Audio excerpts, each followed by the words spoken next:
This is Trepp Wire Week in Review for week ending April 16th. I'm Martha Kocher with Trepp, a data modeling and analytics firm for the CMBS, commercial real estate, and CLO markets. I'm with Manus Clancy, Senior Managing Director, and Joe McBride, Head of CRE Finance.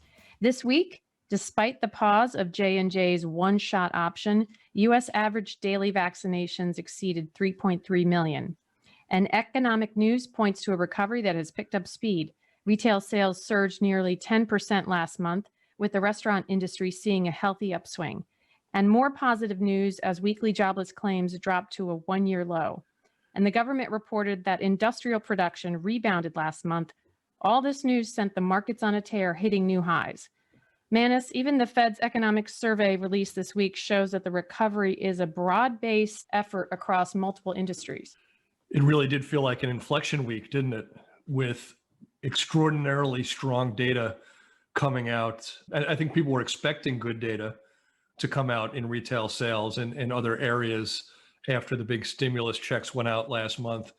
But I think people were really blown away by the extent of the beats, if you will, the beating of expectations. Let's start with the retail sales number, 9.8% growth in March. That compared to expectations of about 5.7%. Just an extraordinarily strong number.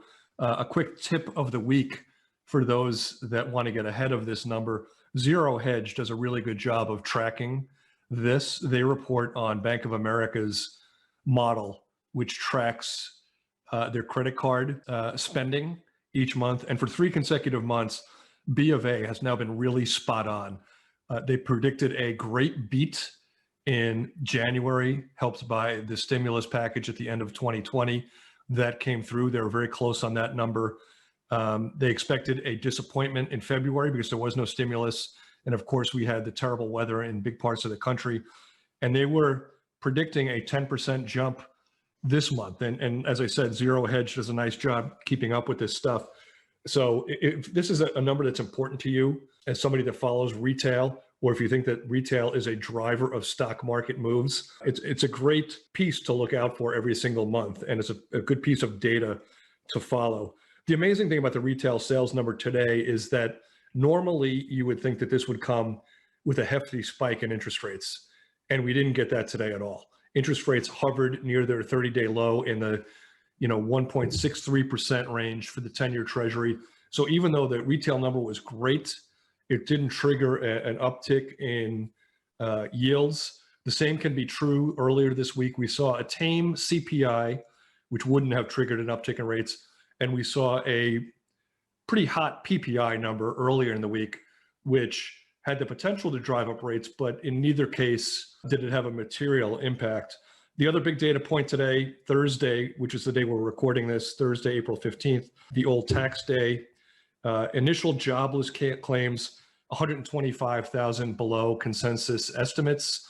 People were expecting 700,000 new claims, which would have been a post-COVID low, if I'm not mistaken. And the actual number came in 576,000 initial jobless claims. So terrific economic data this week. Stocks went up, but they didn't melt up. So it felt like an inflection point that with rates hovering where they are, economic data ticking up, and the stock market moving up kind of in an orderly way, it felt like the best of all worlds. Well, we also had Powell on 60 Minutes on Sunday night, right before the inflation numbers came out, saying, even if inflation goes above 2%, we're going to let it stay there for a while because we want inflation to average 2% over the longer term. Not anything new coming out of his mouth there, but it was just kind of another reiteration of that stance from the Fed. On the COVID front, this is actually data from a couple of days ago, so it's probably even more now. 36% of the population, at least one dose of the COVID vaccine, and about 23% fully vaccinated. Those numbers have probably ticked up over the last 4 or 5 days. So, that's kind of the fundamentals behind people, that plus stimulus, right? Fundamentals behind the reopening. So when you think about that, Martha's number when at the top was, I think, 3.3 million per day. When you multiply that over the course of a 30-day month, you're talking about 100 million shots a month, 2 shots per person. That means 50 million people are getting covered every single month, which is about 1/6 of the US population. Probably even more when you consider that people are not getting their children vaccinated, right? People under 10 or maybe even under 18 are rarely getting vaccinated. So, within 2 months, we're going to have another 100 million people vaccinated, assuming people continue to embrace the vaccination process. And that means herd immunity is here probably by mid-June. And that's a wonderful thing. And then you see the airlines coming back and the cruise ships and the ball games start getting, 30,000 people instead of 8,000 people. So it really, as I said, it felt like an inflection this month that as long as the economy doesn't overheat, right, which is a true concern, that is the potential for this to be meaningful. And as long as the Fed handles its tapering and signals it in such a way that it is gradual, we could probably get by pretty well. I still think the biggest risk for fixed income investors right now is the Fed coming out and saying bond purchases are done, or bond purchases are going to go down by 50% for the next 2 months, or something like that. That's the case where spreads blow out and all of a sudden you have enormous fixed income volatility, right? But if they manage that and inflation becomes measured increases, not racing upward, then I think we could see sustained growth, for the next year or two. Yeah, one number that we didn't say before in the retail numbers, when they break it out, right, by different sectors, and restaurants and bars were up 13.4% month over month. They're up 36% from March 2020. And if you remember, March 2020 was kind of like a half of a month. That's when, right about in the middle of the month, was when everything kind of shut down. So up 36% from a half good month, that's really great. So I can't wait to see what they look like next month. One thing we didn't even throw in this week, and I know we're going to get into this in much greater detail, the tailwind that also helped the market this week was really solid earnings, right? Most of what got released this week were bank earnings, and I know Joe will get into that a little bit more, but I will pull out two things that came out of JPM this week. One is consumer spending is back, right? A really bullish remark.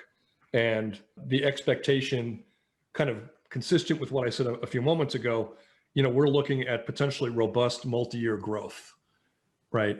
Assuming that we handle this correctly. And that's great. I think that's great for American workers. It's great for people and their 401k. It's great for employees that were left on the sidewalk when COVID hit us.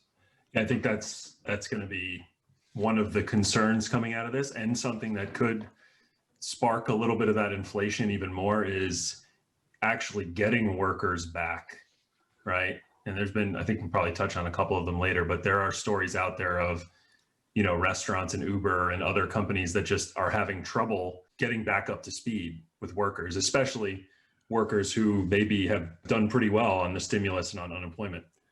Yeah, the generosity of the unemployment insurance is, I think there's been articles about this saying that people would rather get $300 a week to stay home than $400 or $500 a week to work. And, maybe that makes sense if you consider commuting costs and finding daycare for your kids and other things. That's probably a rational economic choice, especially if your kids are not going back to school. So that has to have some impact on the labor market, and that may continue for a while. So as Manus mentioned, first quarter earnings season kicked off this week with several of the big banks reporting results that in many cases blew away estimates, especially as the banks released some of their rainy day money. Joe, why don't you walk us through the details of what that looked like? Yep. Okay. So settle in. Going to throw a lot of numbers at you. The general theme is that for most of these guys, these are the big banks, not too surprising, trading and investment bank fees were up just astronomically. Interesting that trading at Citi was actually flat, but at JP Morgan, they were up 25%. At Goldman, they were up 47%, which included 68% in their equity trading group. It's just kind of just off the charts. Some of the stuff about underwriting new SPAC deals and advising on those, the special purpose acquisition companies, was a big driver of the increase in these fees. The interesting thing for me is how little these firms were rewarded in their stock prices after some of these beats. we saw with Goldman, they beat on the bottom line by 50%. People were expecting $12 a share in earnings this quarter. They got 18%, and their stock went up, a couple bucks after the fact, which tells me that, success is phenomenally priced in at this point, which is one of those things that we always worry about is the market and the equity side and things like crypto and other things just too frothy. And here, how do you beat by 50% on the bottom line and have just that narrow run up in price that we saw on Wednesday?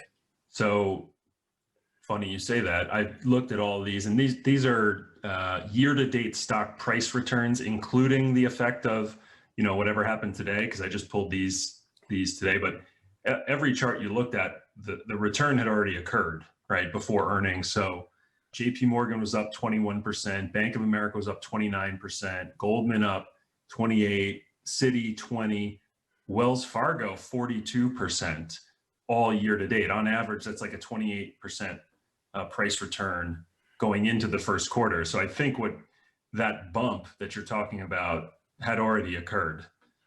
So the whisper numbers on that Goldman number must have been 16 or 17 bucks, right?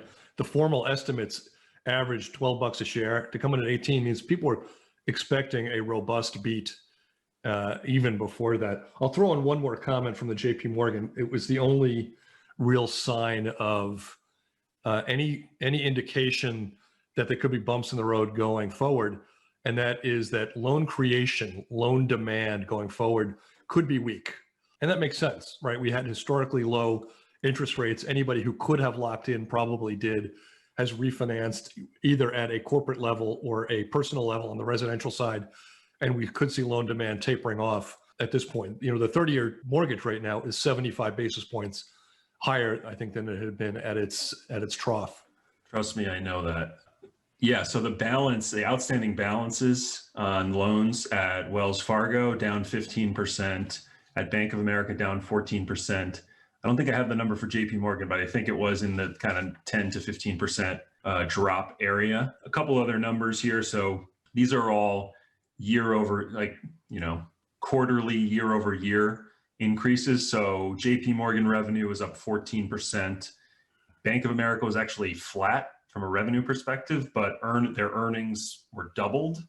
A lot of this has to do with releasing loan loss reserves. We talked a lot about CECL stuff over the last year. Now coming out of this, a lot of the banks are starting to have some rosier pictures or rosier outlook on the macro side. So that leads to them lowering their expected loss reserves. Goldman revenue up 100% year over year on the quarter at $17.7 billion. Their earnings were almost 5x'd essentially. Citi, a couple interesting news, not really relevant for us real estate wise, but Citi's always the interesting one. They always got something going on. So they are shuttering their consumer banking divisions in Asia, Europe, and the Middle East. They're going to continue to focus on wealth management over there, but it seems like they're kind of battening down the hatches a little bit with that. Their revenue was down 7%, although it did beat expectations. Their earnings were up to almost 8 billion, up from 2.5 last year.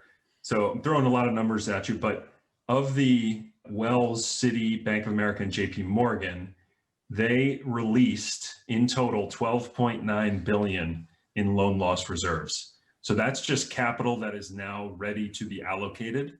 And it's just it's an embarrassment of riches when it comes to the amount of capital out in the market right now.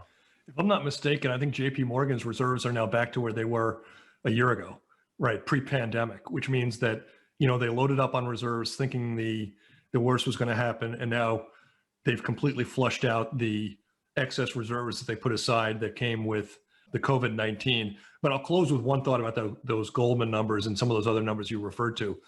For those overworked analysts at these banks, there might be another fruit basket on your way. Well, Goldman, they did have one line in there that the investment banking pipeline is still at an all-time high, but David Solomon, the CEO, I think is trying to temper expectations a little bit after such an amazing blowout quarter. He came out and said, don't expect another quarter like this, even though, we expect to stay strong, but just don't expect it to be this crazy. Well, if these SPACs really taper off, right? If you see a downturn in that, that may weigh on their earnings going forward. It's hard to imagine them keeping up that pace, considering how amazing the pace has been, number one. And number two is it seems like the whole segment is coming under greater scrutiny at this point. So we'll see. I wonder if we could sell the podcast. We can sell the podcast to a SPAC. What I want to sell is one of those non-fungible tokens. I was going to say that. Like the first 15 seconds of our first podcast. In fact, if anybody wants to reach out to us, if you're interested in that, we'll go, let's say the first bid over 2.5 million, right? Didn't Jack get that money for his first tweet? Yes. Yes. I like the guy that did the skateboarding with his ocean spray to Dreams. I think that went for an That guy did that viral video. Oh my God, that's yes, I don't indeed. get it because I can still watch that video. I don't have to pay anybody to watch that video. So and if you're on a budget, if you want the second 15 seconds, we'll offer that a sizable discount. But the first 15 seconds, we do want a premium price. Now, turning to office, we have a round of good, bad, and ugly news, but I think we wanted to go back to some of the comments that Jamie Dimon had about the office sector first. Yeah, so we mentioned Dimon's letter to shareholders last week, but then we got distracted and we didn't, go all the way into it. So I think it's actually, well worth a read. Not the whole 65 pages. I mean, you could skim through some of the boring parts, but there's some really good stuff in there.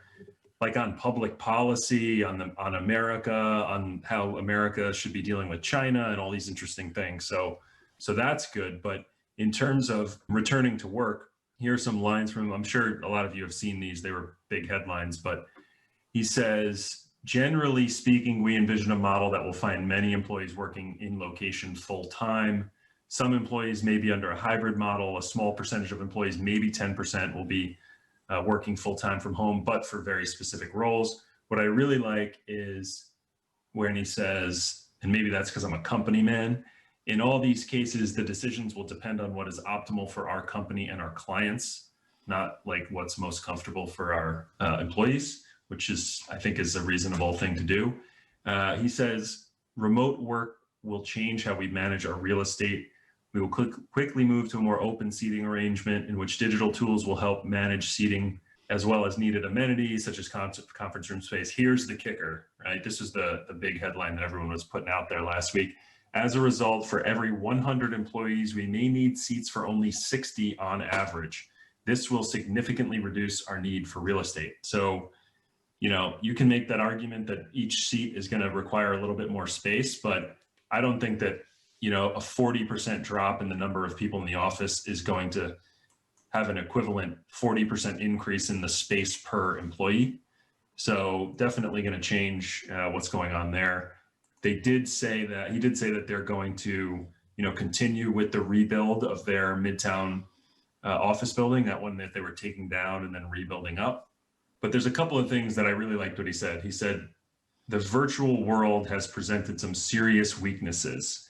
He says performing jobs remotely is more successful when you know the people you're working with already.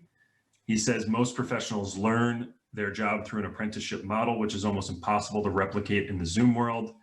Over time, this could really dramatically undermine the culture of the company. A heavy reliance on Zoom meetings actually slows down decision-making. I can 100% attest to that. And remote work virtually eliminates all spontaneous learning and creativity. This is kind of what he was talking about months back when what did he call it, about spontaneous combustion or something? I forget what he called it, but you don't run into people at the coffee machines. You don't talk to clients in unplanned scenarios or travel to meet customers or employees or to get feedback. So, really, I think Dimon is putting his stake in the ground here and saying, we're going back, but that 60 person number is definitely a little bit worrisome for the office market.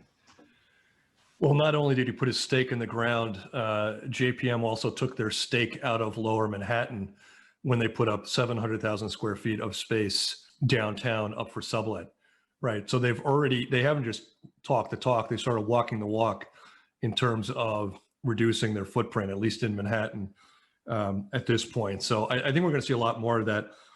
Martha referred to the good and the bad and the ugly that we'll talk about in the office space.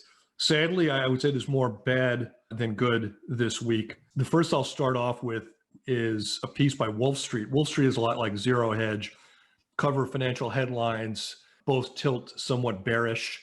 I like it because it offsets some of the other things I read, like CNBC, analyst research, Barron's that tend to tilt bullish. It gives me both sides of the coin. Wolf Street summarized a report by JLL.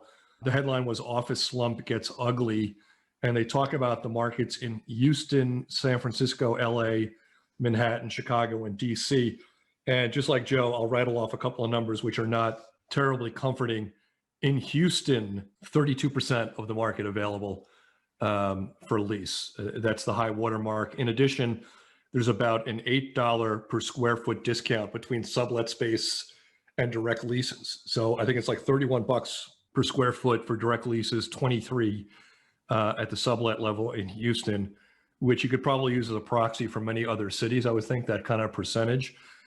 San Francisco, 24% available. LA, same thing. Manhattan, they say 17%, which sounds a little light because on a panel recently, we had a couple of guys telling us that they thought it was closer to 30% at this point when you include the kind of the whisper numbers, right? Our space is available. Downtown Chicago, I actually thought this would have been worse, 22%. DC, just over 20%. So a lot of markets with an awful lot of space available. A couple of other stories we were following. This is, again, not great. Truist offered sublet space in Orlando, so another market that's seeing more space come on board. A story that we put out as a trading alert this week, which again highlights some of the problems that borrowers may face going forward. L Brands will not be renewing its space at 1740 Broadway in New York. That's a 600,000 square foot property in Midtown West. Blackstone, I believe, is the owner here. L Brands has almost 70% of the space, 420,000 square feet on a lease that expires in March 2022. We learned this week when, during the remittance cycle, the loan was put on watch list and it was revealed that L Brands will not be renewing. It comes on the heels of the second largest tenant, a law firm, Davis and Gilbert, also not renewing when their lease ended late last year. They had almost 100,000 square feet, almost 16%. So unless Blackstone comes back and really fills this place up quickly, you could see 80% of this building vacant a year from now, which is staggering. And it's also not easy to find that kind of space in this market. And it's not in that part of the West Side, which has become a real magnet for the likes of Google, Amazon, Facebook, Twitter, and others. This is kind of Midtown West, where you find accounting firms, law firms, banks, that type of thing. And this could be a challenge. The good news on the asset is that to the senior loan, a $308 million loan, there's an LTV of about 51. The property was valued at $600 million back in 2014. The loan backs a 2015 single asset deal. And if you want information on this loan, we'll make that a freebie this week. You could ping us at podcast@trepp.com and we'll share that Treppwire story with you. So I just want to mention one more thing, and this is somewhat of a non sequitur, but I think it's related to the return to the office concept, which is that the CDC, I think it was last week, I don't know if it was the week before or last week, but they basically came out and with some studies that said it's virtually impossible to get COVID from surface transmission. So, grabbing the subway rail or, pressing the elevator button or exchanging the brown bag lunch with the guy delivering it to you. Some of the words coming out of this study was that contact with a contaminated surface has a less than 1 in 10,000 chance of causing infection. Lindsay Marr, an expert on airborne viruses at Virginia Tech, says we've known this for a long time, and yet people are still focusing so much on surface cleaning. there's really no evidence that anyone has ever gotten COVID-19 by touching a contaminated surface. So, all the fears of subway ridership and Metro North and, all that type of stuff, at least that part of the fear should be removed at this point. Obviously, it's still the airborne stuff you have to worry about, but this is the type of stuff that does not get any news coverage because it's not scary. So at least our many, many thousands of podcast listeners now will feel much more comfortable not wearing gloves at the grocery store. I hate to tell you, Joe, but as somebody from my generation knows, these things have long tails.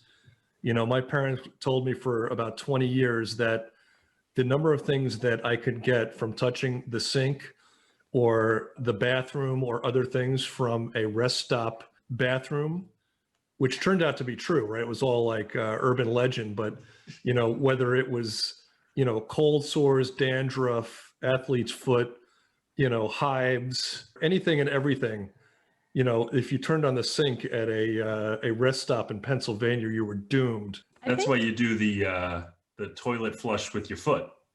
Exactly. Right? Yeah, the 5-second rule.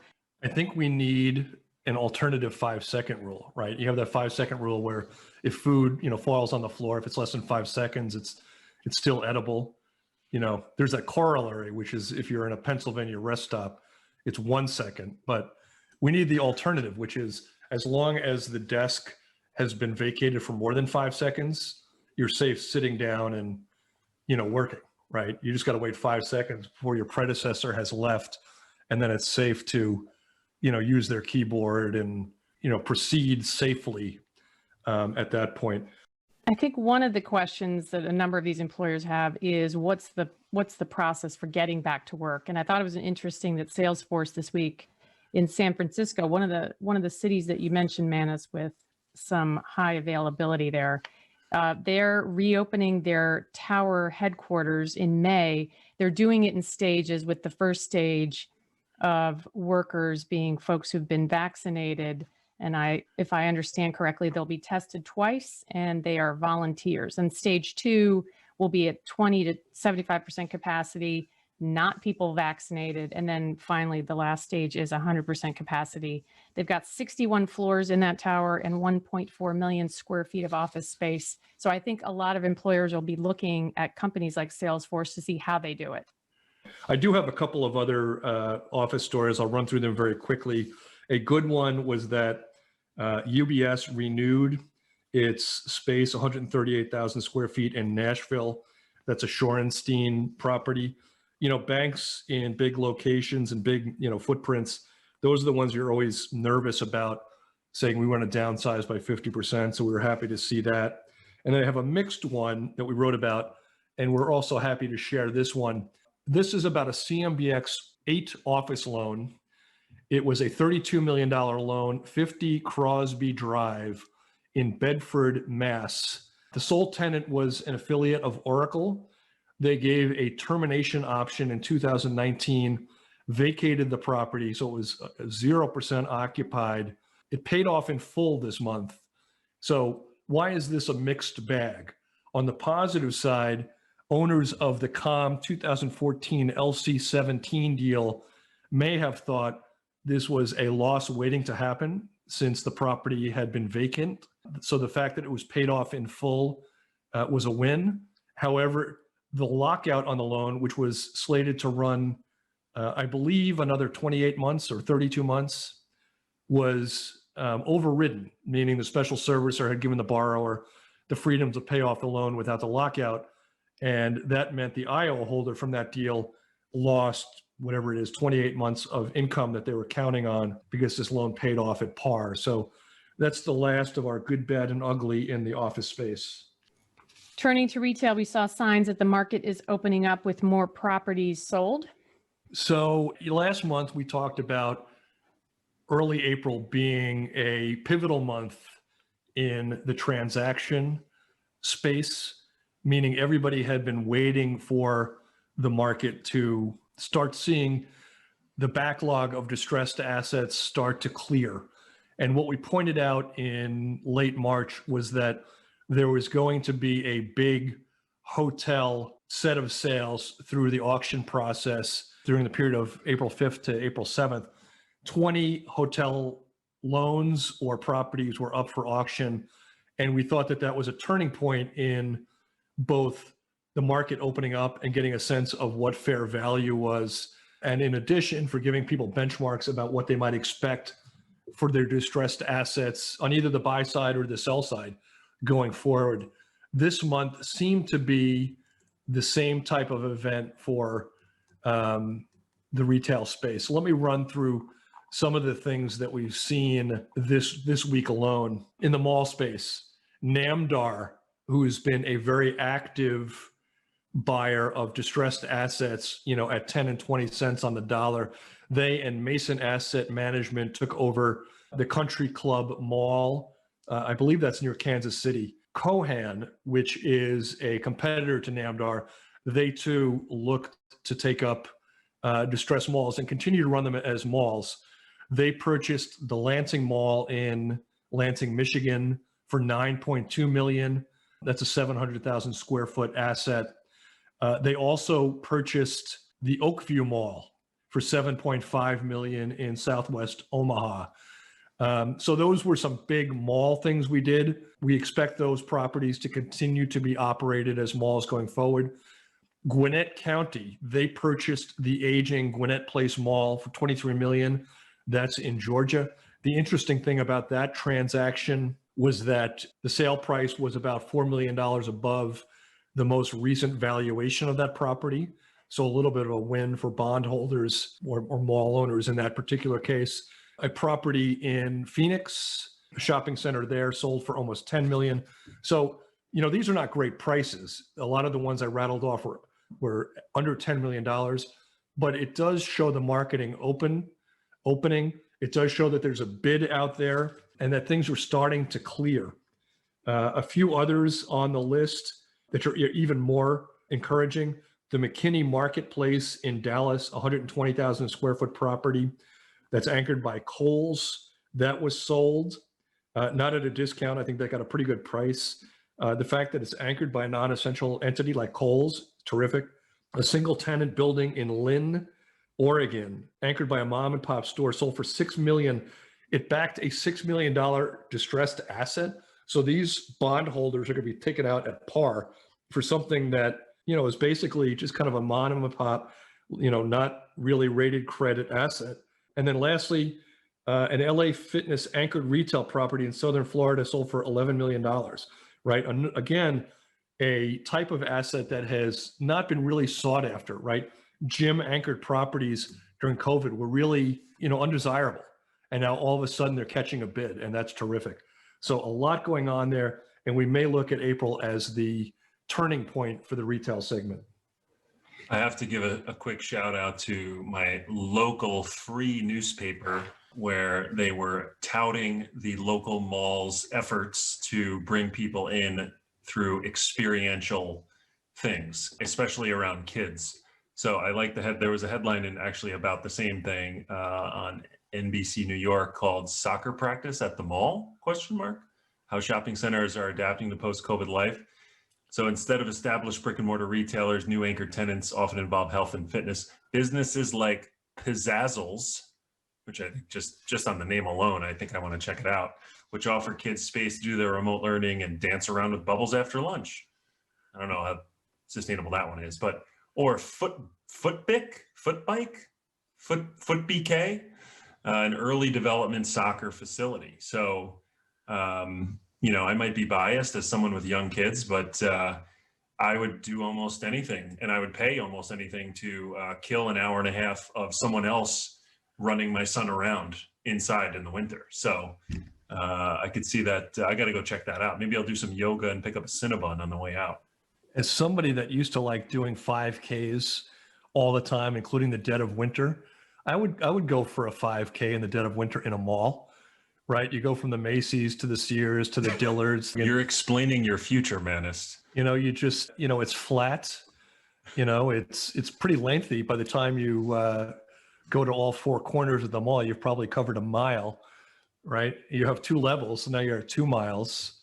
And I'm at that age too where, I'm no longer competing against 40-year-olds, like I could fit into that happy middle right now and not get embarrassed. You could win the division. I was actually thinking about that the other day. I'm almost old enough for the 35 and over men's basketball league, at which point I will go from being an old, decrepit, broken down basketball player to being A star. an absolute all-star for at least a couple of years. You can hope. So turning to multifamily, in multifamily, we've been watching the occupancy of this sector, and we saw another concerning drop in a story that we reported in Trepp Wire. We've talked about this before more generally, that research piece for our blog recipients, those who get our daily blog research. I think you may have seen it today, or maybe you'll see it tomorrow. You'll see it shortly. I see Haley giving me the X sign behind the glass, but you'll see it shortly. And as we've teed it up before, it gives people a sense of which markets are doing very well, meaning occupancy is held up across their market in the apartment space, and which markets have done poorly. Those that have done poorly, we've talked about in the past. Long Island City is a disaster. Parts of Manhattan have real signs of weakness. San Francisco as well. We saw one this week that was in Washington, D.C., and it was the Drake. And the Drake backs a $44 million loan that backs a 2015 CMBS deal. What caught our attention this month was the fact that occupancy for full year 2020 was 27 points down from where it was in 2019. So it went from 96% in 2019 to 69%, under 69% in 2020. So a real sharp decline there.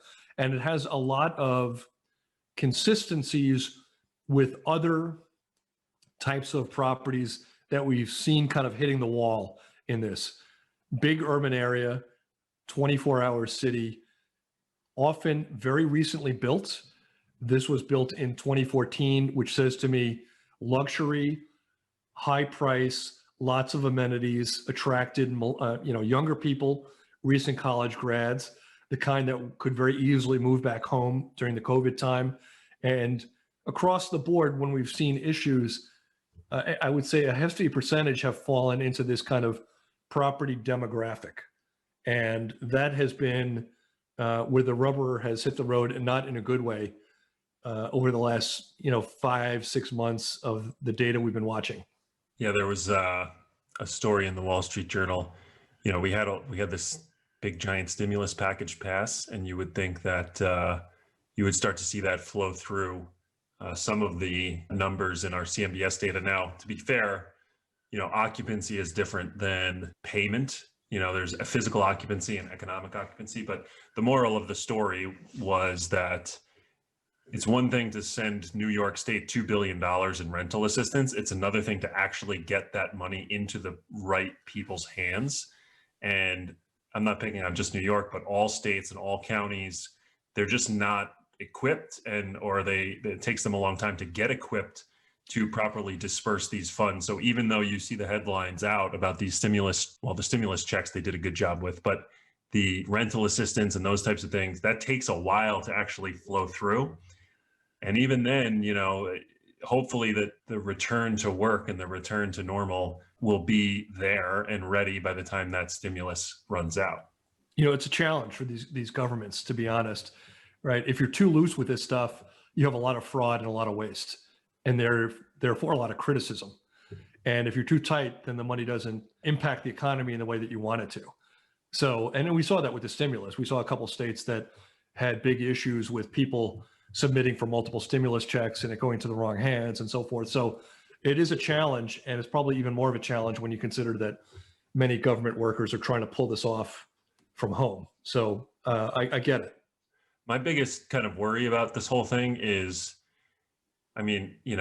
take away the personal kind of sad aspect of this for a moment and just think about the logistical nightmare it is of thousands and thousands and tens and I don't know how many, but tons of evictions just waiting to go, right? So there's an eviction moratorium, it's been extended, but at some point Like, I don't know if you can just extend this forever, right? We talked about it weeks ago where if I'm a small landlord and I own like, you know, a quadplex or a couple of duplexes in the area, like, and I can't evict my tenants, like, how am I going to pay my property taxes? How am I going to, like, you know, so at what point do I even really own this asset anymore if I have no control over who's living in it and no control over being able to collect rent from them?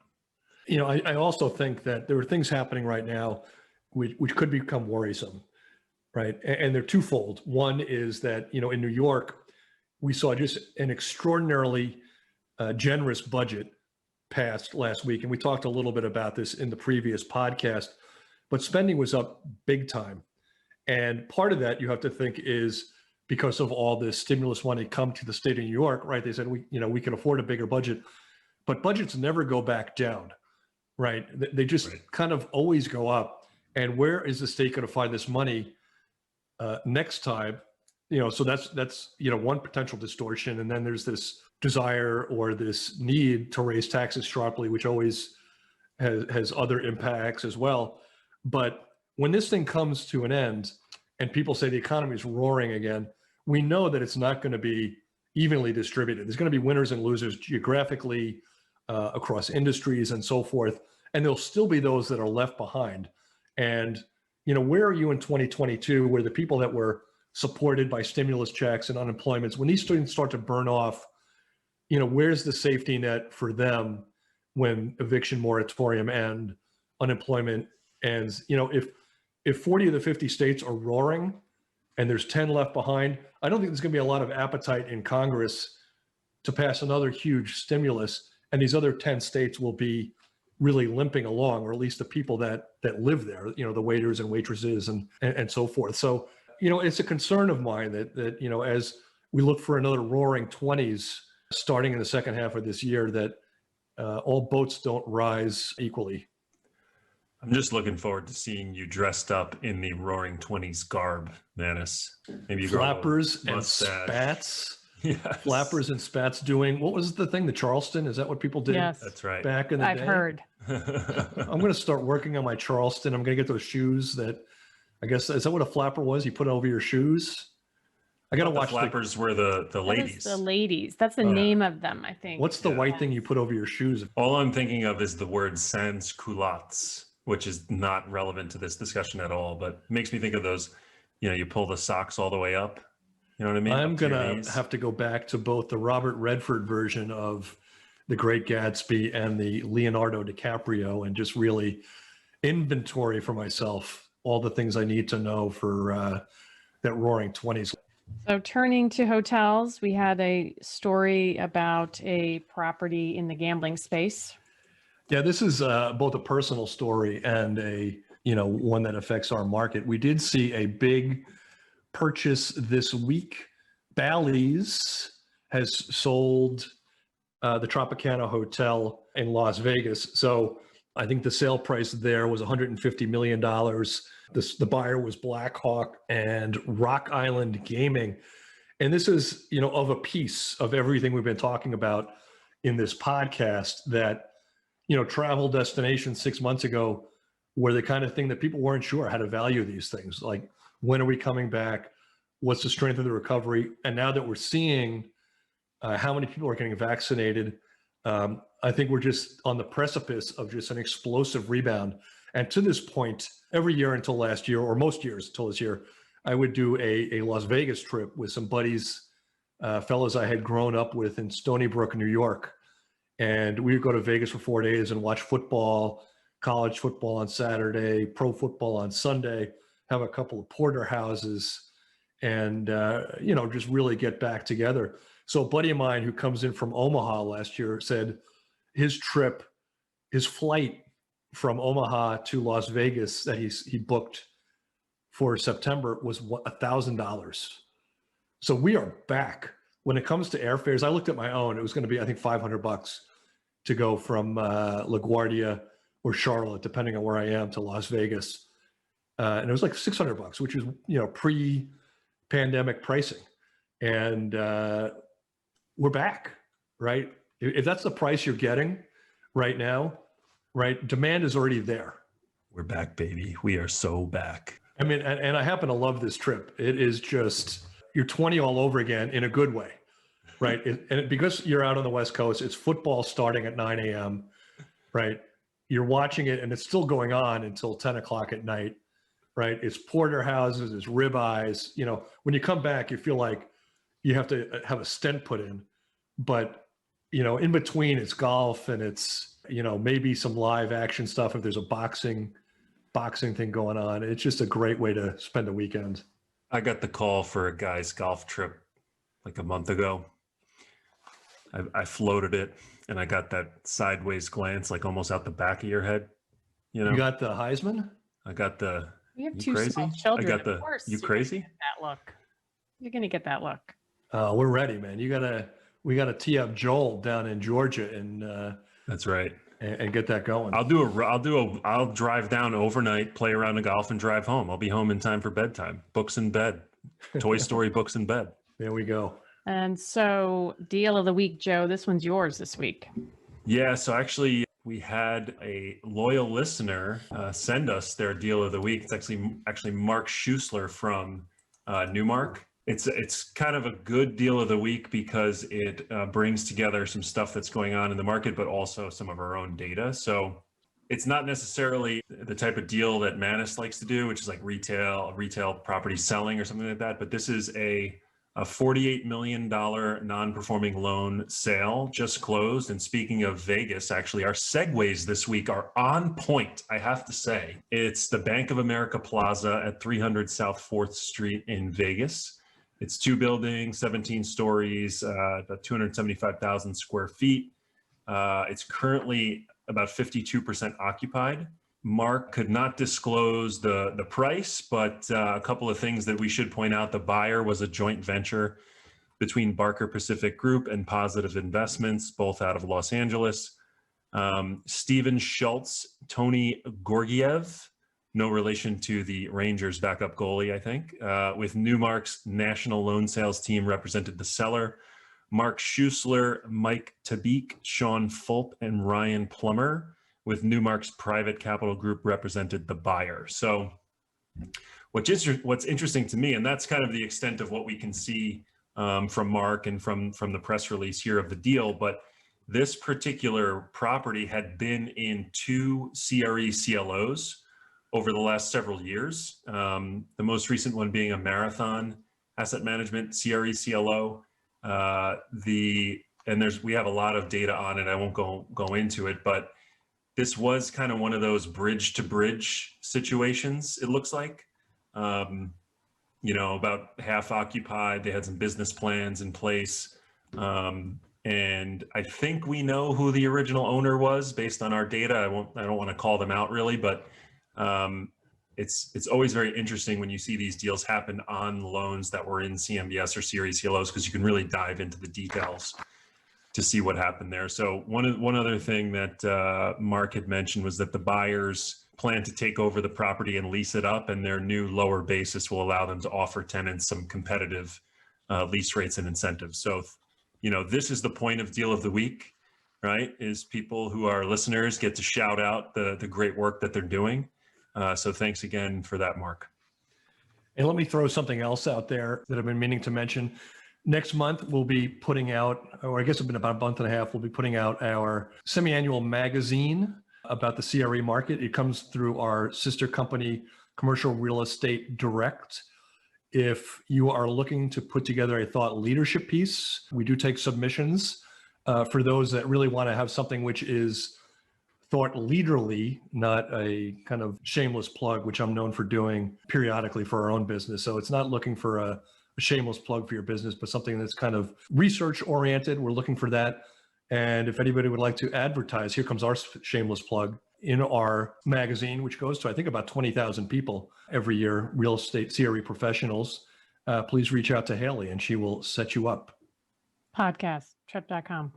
So now on to the shout outs. We had Chris T shared our content on Twitter. Ben Moss tweeted Trepp data, and he said he had to go back to the podcast and listen to some of the numbers we quoted last week because he thought it was surprising. Will S., Ginger R., who's been a regular listener since last summer and appreciates the relaxed and plain English approach to what's going on in the market. So good job, you guys, for speaking plain English. It's not the first time Manus has been called plain. Just saying. Ouch. Well, you know what? There's that expression, he's a man of few words. I like to say I'm a man of little words. Like to, it, the, A man of be, small words. was. You get into 3 syllables and Good loss. I'm really beyond my, I'm really out of my lane, so to speak. David D. Followed up to some of the comments he made to us last week, which was, I think, helpful. And Donut Shorts, who's a regular retweeter of some of our content, he posted some of our bank content on bank loan performance data, which is a report that we put out this week. So if you're interested in that, give us a shout. Dan McNamara, who's been a guest and a frequent shout-outer, I guess, if that's a word. He says that the podcast is one of the best that he listens to about the CMBS CRE space. So thanks for saying that. And Steel City Dave loved the segment last week covering the CRE CLOs. And he had an observation after traveling recently. He said there were no available rental cars or Ubers. So if you're planning to travel, Manus, you may want to think about getting a driver. I'm a driver myself. I'm not much of an Uber guy, and I'm not much of a rent-a-car guy. I like driving myself to and from. I like putting on, as people know from my past rantings, some classic rock. A concert from the 60s or 70s that may take up 2.5 hours of my time and kill a good part of a long ride. That's kind of my vibe. Manus is probably the smartest person I know, maybe top 2. And I still think it would be a viral, hilarious YouTube video just watching him try to order an Uber. There's no way. There's just no way it's happening. By the way, are you number 2 in that top 2? I was just curious. Me? No. Joe is damning me with faint praise because he only knows about 7 people. Probably true.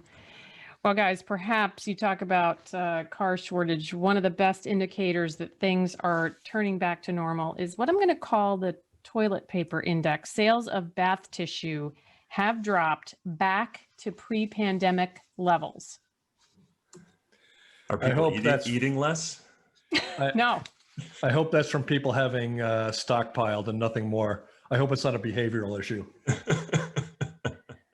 Yeah, I think that's what it is. So stop hoarding. You don't need to anymore. With that, we'll close. Thanks to our producer, Haley Keene. Join us next week as we review what's happened during the week and how it may be impacting you. If you have a question or a comment, send us an email to podcast@trepp.com. For more info, visit trepp.com and subscribe to the podcast with your favorite provider. Thank you for listening and stay well. All right.